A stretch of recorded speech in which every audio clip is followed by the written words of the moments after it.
Our movie today begins in 1999, specifically in the Korean city of Gyeonggi. At that time, we see three students getting off the school bus and continuing on foot. That's when we meet our heroine, Shobel, who dreams of growing up to be like Young from the Friends dance crew.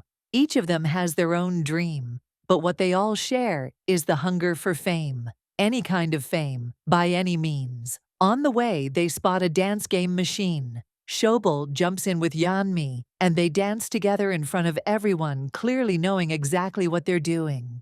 Honestly, it's the first time I've seen an audience more excited than the players themselves. The people there were literally dazzled, as if these two had invented the atom in their time. After they finish, each girl just heads off to school, like normal. Meanwhile, at Haegu High School, there's a soccer match between Haegu and Gyeonggi. All the Haegu students are hyped, and Haegu is up by 3 points. But the girls we're following couldn't care less. Everyone's snacking, listening to music, watching in silence. Shobel's opinion of soccer is that it's a sport with zero use in life, so she doesn't even finish the day and heads home. Over lunch, she talks with her father, telling him there's no hope in Gyeonggi, and she can't see a future there for herself as a dancer. She wants to go live in Seoul with her aunt, but her father refuses, first because he doesn't want her alone, and second, because her aunt would have to cover her expenses. Shobel gets upset and leaves the food. The next day at school, she and her two friends decide to skip class. They hide in the bathroom, lock the door, put on music, and Hyun starts filming them. Everything's going smoothly until Haeki, a girl who minds her own business and stays out of everything, walks in, and right behind her comes the vice principal. He catches each of them and chews them out, ready to punish them for what they did. But that fourth girl proves useful when she asks him what he's doing in the girls' bathroom. They flip the table on him. He gets angry and decides to take them to the principal. The principal, however, is busy tearing into Kang, a member of the school's soccer team, for playing poorly. He explains that Gyeonggi City is about to host the national championship for the first time ever, and that Kim Young will be joining their team, so they must at least reach the quarterfinals with him. We cut back to Shobel getting punished by her teacher for the trouble she causes. She still hasn't graduated, even though she's old enough to be in college by now. Shobel snaps and asks when they supposedly caused trouble. The teacher reminds her that back in first year, they crashed a party, got into a fight with two girls, and the whole place exploded into chaos, which made them repeat the year. The next day, Shobel and her friend arrive at school and are shocked to see Saki dancing in the middle of their classroom. When Shobel asks who gave her permission, Saki ignores her and says she's free to do whatever she wants, wherever she wants. Those words make Shobel and her friends furious, so they confront her during the break on the roof. There, Saki explains she's from Seoul and has a boyfriend. The moment Shobel hears Seoul, she tries to get closer to her. After all, they share the same hobby, dance. A devilish idea hits them: how to join the school's dance squads. They go to their teacher and the principal with a request to form a dance team to cheer for the school's soccer team, so they wouldn't be inferior to any other school. The staff actually start considering it. Meanwhile, the coach introduces Kim Young to the team. He's joining to help, but everyone underestimates him and thinks he's just some average player. He takes the ball, shoots, it hits the crossbar, and they assume he can't kick. Then the ball rebounds back to him, and bam! He nails a mid-air scissor kick straight into the net. No one can believe it, not even the coach. They've never seen anything like it. The principal calls the coach away and tells him he's decided to allocate a training room for the girls to practice and prepare for cheering, as requested. Might increase their chances in the soccer competition. Shobel and her friends are thrilled until they see the room. It's tiny, far from enough for them, but they accept it anyway. Since Saki knows everything about cheer-style dance and has done it before, she suits up and asks Shobel and the others to copy her exactly to learn the moves. Their pride won't let them, and they refuse. The teacher walks in to check on them. Saki is about to quit, but one look from Shobel scares her off that idea, and she stays. They still need 5 more girls to complete a 9-member squad, per the rules. They all go out to recruit, and when that fails, they come up with a genius plan. Hype the girls through an in-class dance showcase. Shobel storms in like a whirlwind with Jami, and the class basically turns into a makeshift disco. Saki is delighted. On the other side, as soon as Haki leaves class, Jem spots her, calls her over, and appoints her, on the spot, as head of broadcasting and filming, leaving her no choice. Then they're stunned to see lots of girls actually got motivated. Shobel's idea worked. They start holding auditions in the training room. After a while, a girl comes in with her dog. Everyone thinks she's just here to mess around, but when they give her a chance, she dazzles them with her moves. She's picked up dance skills from TV shows and performance programs. They accept her immediately. Haki plucks up some courage and auditions too. She's not amazing, pretty average, but Shobel passes her into the team anyway. They need numbers, and she knows the basics. Then Lara comes in. Her mother teaches taekwondo, and she wants to join as well. Problem is, she doesn't have the right moves. They give her a chance. With one quick movement, she knocks a water bottle flying. Out of fear she might finish them off, they accept her too.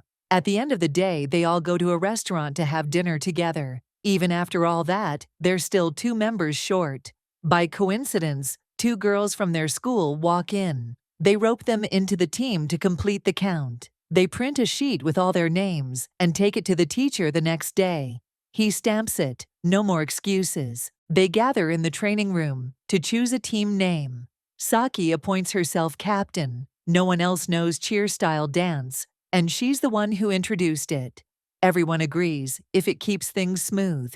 She lays out their schedule. Daily physical training before school at 6 a.m. Proper PE attire, plus dance and music practice, so they're ready for anything. The next day, they all wake up early and meet before school to follow the plan to the letter. Everyone is exhausted and sleepy, but they push through and practice to a very old song that doesn't help them at all, on purpose, so they can perform under pressure. They run long distances, climb to the top of a mountain, then Saki gives them a short rest and brings them back to the room. As captain, she leads, and the others mirror her moves. They keep at it until there's only 1 day left before the competition. Saki doesn't want them taking any rest day to prevent mistakes, but honestly none of them can stand it. So they decide to take the day before the championship off to recover and be fresh. As they're leaving the training room, Shobel glances toward the field. Shung sees her. He's secretly in love with her, but she doesn't like him at all and isn't interested. Even Kim Young hasn't taken his eyes off her since the first time he saw her, and he gets a little jealous seeing Sung talk to her from afar. He fires a shot that hits Sung in a bad spot and drops him to the ground. The next day, it's finally competition time between Gyeoje High and Haegu High. Both principals are fired up, the players are getting ready, and the dance team suits up in their agreed-on cheering outfits. As soon as they come out of the stands, Shobel and her squad rush to their school's section and start a cheer routine full of energy and fiery moves that gets the whole crowd going.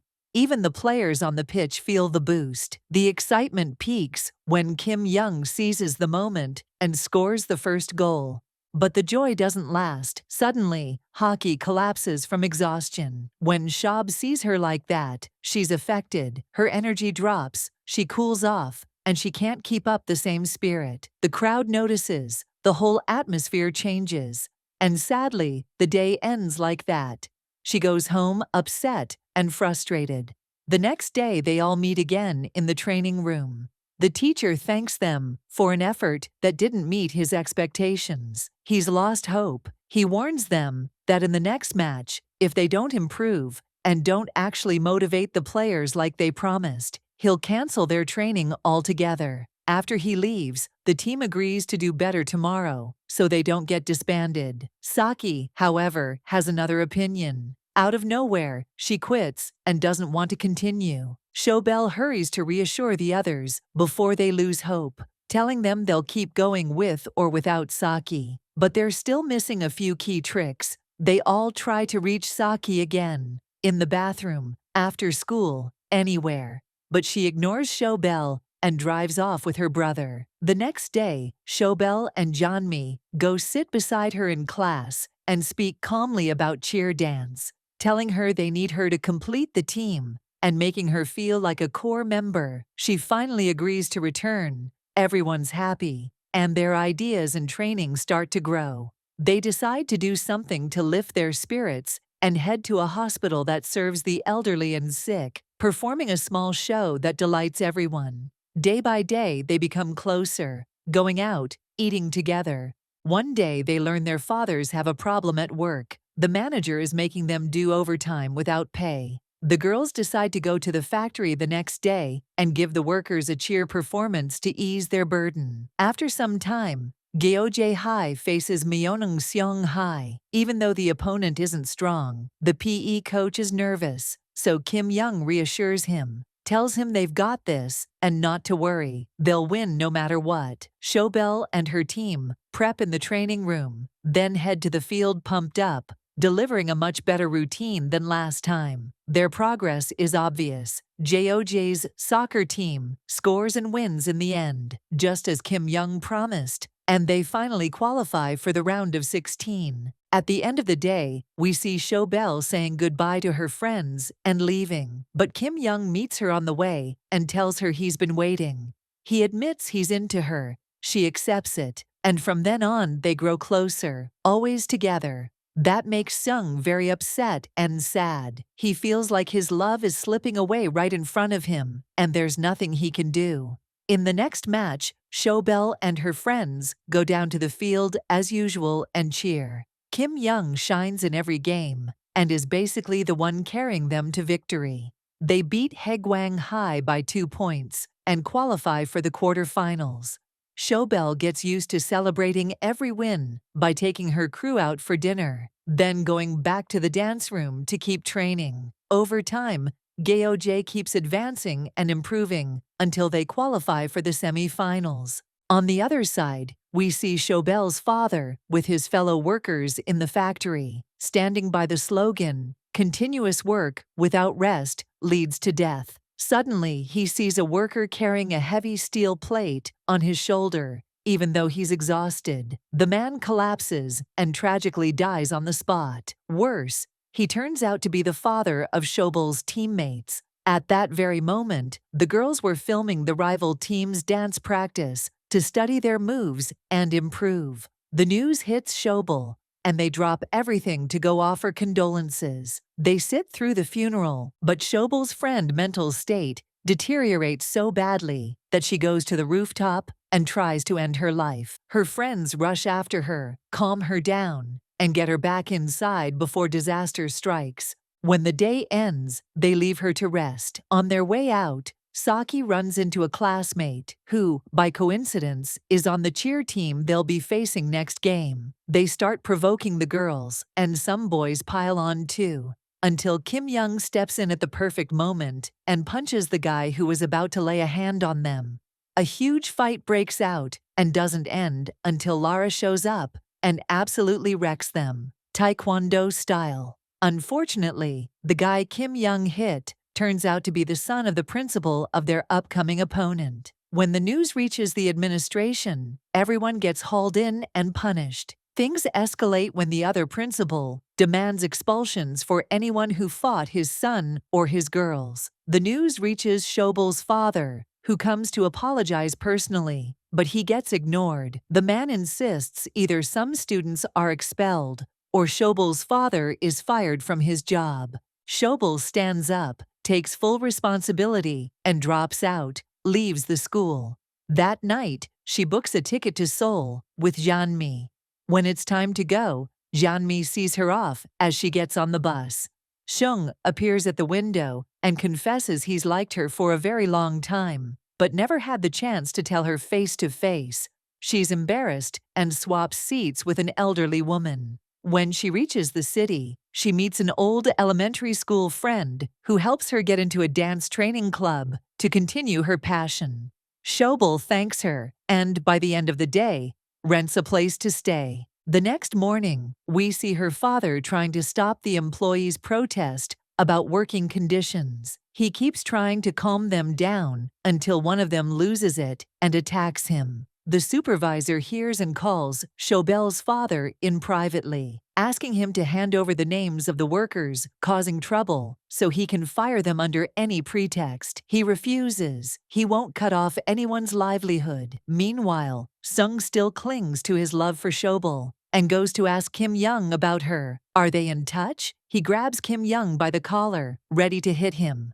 Kim Young pushes him off and tells him he also hasn't been able to reach her since she left. Sung leaves, upset, and ends up at her father's house, sitting with him for a while. Soon, Shobel joins the dance team in Seoul and trains as if she's been there all along. The supervisor is impressed as usual. When practice ends, Shobel is surprised to see Sung has come to Seoul to bring her a meal her father asked him to deliver.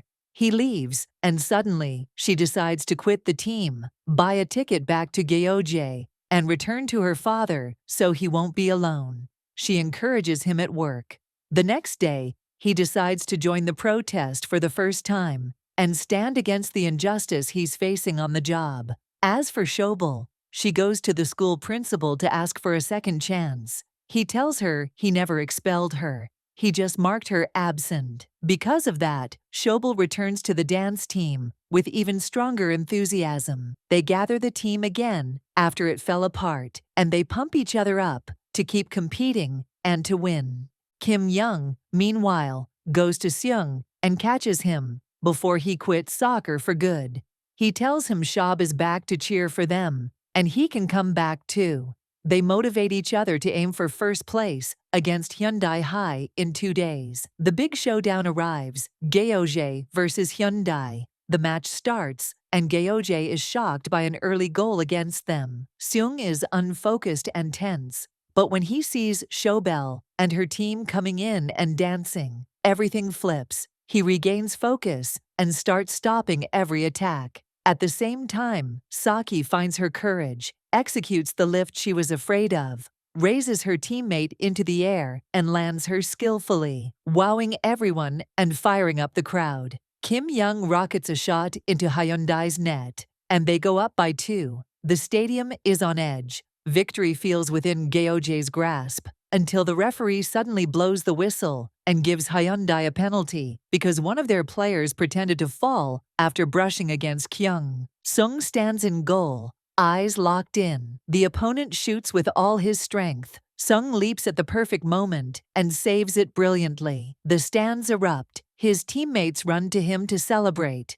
and the final whistle declares Gyeonggi the winner by 2 points. It's a huge victory amid cheering fans filling the place, and that day happens to be New Year's Day. After the celebration, Shab and her friends gather at night by the sea. Fireworks burst everywhere, and joy fills their eyes. At last, they've achieved their dream and proved themselves to the whole city, and that's where the movie ends. If you made it to the end, don't forget to give us a like. Drop us a sweet comment like you always do. And if it's your first time seeing us, subscribe to the channel so you can catch all the upcoming recaps. Bye.